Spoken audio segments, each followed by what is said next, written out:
Okay, so I'm a firm believer in teaching by positive examples, right?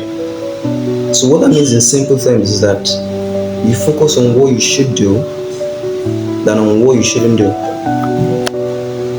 But in this video, we're going to be looking at what I consider the three major misconceptions when it comes to body language, especially in the professional environments and body language in general.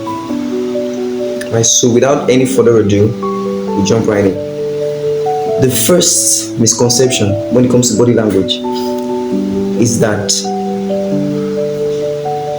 with the hands. You know what you do with your hands when you are in a presentation, briefing, or even a Zoom call or Skype video. The misconception is that it's actually distracting to move your hands, and it's actually more professional to drop your hands down. You know, nothing could be farther from the truth, right? You know, as someone who's actually very interested in speaking, I get to pay a lot of attention to audiences. Whether I'm being given an opportunity to speak or I'm part of an audience myself, I get to pay keen attention to audiences. And what I found is that audiences respond more favorably to a speaker that moves their hands, especially with intent, right? Because when you drop your hands, it actually has a ripple effect, right? Because you freeze your hands up, and it has a ripple effect on your vocal cords and your voice projection.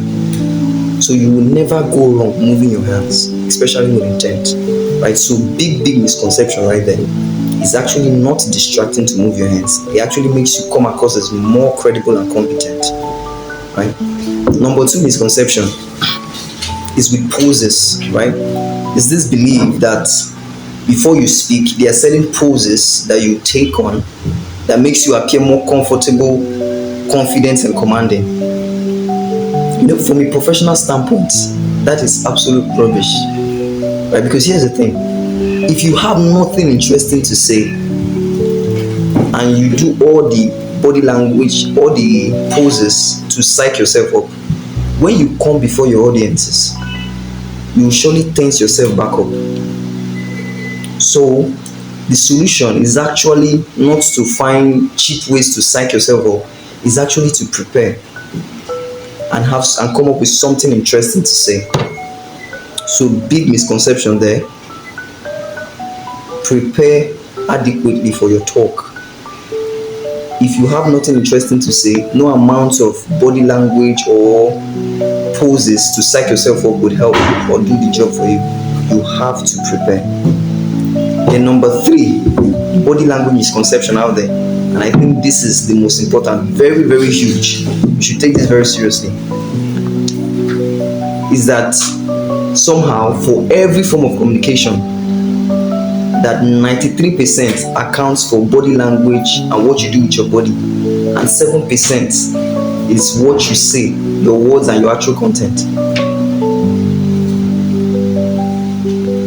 This is actually very unintelligent, and it has been around for a while, a long while, that when you stand to communicate, 93% of your communication is your body language, how you speak, what you do with your body. Then what comes out of your mouth accounts for 7%.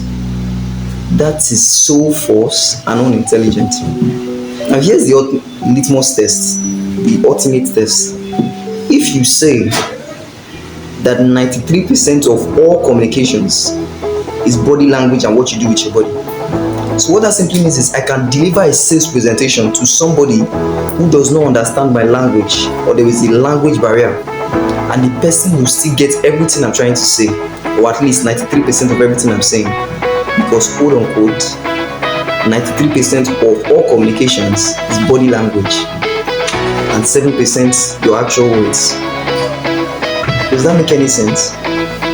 You see where I'm coming from? So that means what you say and how you say it is actually both important.